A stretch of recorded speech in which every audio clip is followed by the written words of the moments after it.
Step 6, moving your background onto your saved PSD file and using the blending modes to blend your background.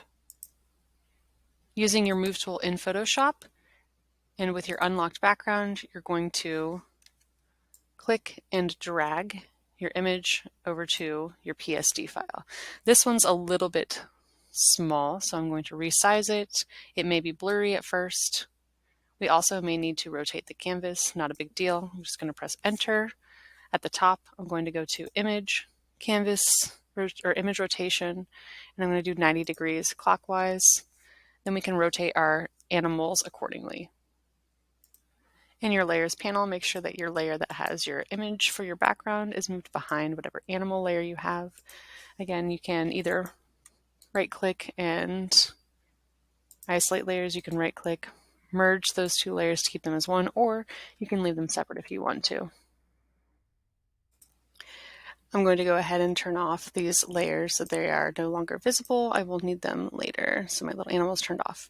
For this layer, to get the little bounding box, make sure your Show Transform controls checked, and then we're going to practice using some blending modes. So if we go over to where it says Normal, we can click on that. You can use your arrow keys to scroll, and you can see that there's some differences in each of these images. You may find one that you like, you may find that one that you don't like, maybe you like certain aspects and not others.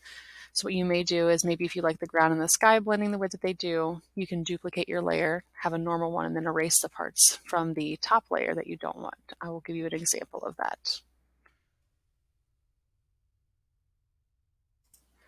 So I kind of like what's happening with the soft light for the blending mode. I'm going to right click on this layer. I'm going to duplicate the layer. On this top soft light layer, I'm going to change it back to normal. And I'm going to use the eraser tool by pressing E on my keyboard. And maybe I erase completely underneath here. Maybe I go to my opacity at the top and I erase at a lower opacity just to kind of blend in a little bit, a little more of a transition from one image to the next. I can also use my selection tool over on the left, and we'll use this in a little bit for some other purposes. But I can select the area that I want to transition. So again, using my eraser tool, I may go through and do this area. Maybe I leave the stones, maybe I don't, it's up to you.